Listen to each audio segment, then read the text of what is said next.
ওই ভাই জ্বলতেছে, আমি তো ওই ভাই কোনো ক্ষতি করিনি। তাই না? ও তো ভালো একটা ছেলে এবং আমাদের এলাকারই। ও তো মিথ্যা কথা বলার কথা না ভাইয়া।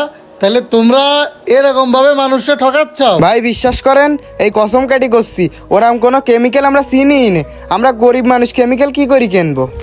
আমি ভাই ক্লাস 5-এর গন্ডি পার হতে পারিনি, আমি কেমিক্যাল চিনবো কিভাবে? তাই না? শোনো ভাই, লাদেনরে দেখেও কিন্তু বড় কোনো আউলিয়া মনে হইতো। তোমাদের আমি বিশ্বাসও করতেছি না, অবিশ্বাসও করতেছি না। এখনই প্রমাণ হয়ে যাবে।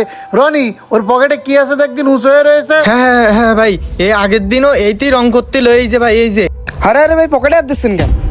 এই যে ভাই, এই যে লাল রং, এইটা মাছের ওই কাইনকই দেয়। কাইনকইয়ের ভিতর দিলেই লাল টক টক করে, মনে হয় যেন মাছ তাজা। আর এই যে এইটা দিলেই আর গন্ধ বোঝা যায় না। কি?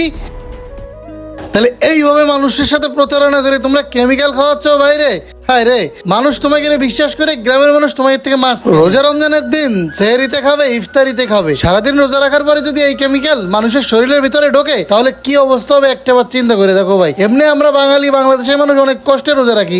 বর্তমানে ক্যান্সার আর হৃদরোগ হয়ে গেছে জ্বর সর্দি কাশির মতো। যখন তখন মানুষ এখন স্ট্রোক করে। কেন করে? তোমাদের মতো কিছু অসাধু ব্যবসায়ী খাদ্যের ভিতরে ফরমালিন দিচ্ছ, মাছের রং ব্যবহার করতেছো, আর এসব খাবার খেয়ে প্রত্যেকেরই সমস্যা হচ্ছে। ভাই এপারে হয়তো তোমাদের বিচার হবে না, তোমাদের চালাকি সবাই ধরতে পারবে না, কিন্তু ওই পারে কিন্তু এর শাস্তি তোমার পাওয়াই লাগে। তাই এখনো বলছি, ভালো হয়ে যাও ভাই, এই পথ থেকে ফিরে আসো। রনি, ওই 999-এ কল দিয়ে ভোক্তা অধিদপ্তরের অফিসারদের আসতে বল, এনাদের আজকে খাদ্য ভেজাল দেওয়ার জন্য আইনের হাতে তুলে দেবো। ভোক্তা অধিদপ্তর? ভাই আমি কানে হাত দিচ্ছি, দ্বিতীয়বার এই কাজ আর করবো না ভাই। ভাই আমিও এই কানে ধরতেছি, আর কোনোদিন এরকম কাজ করবো না ভাই। এই লোভে পড়ি ভাই করেছি। এত করেই যেহেতু অনুনয় বিনয় করতেছে, তাহলে একে ছাড়িয়ে দেন।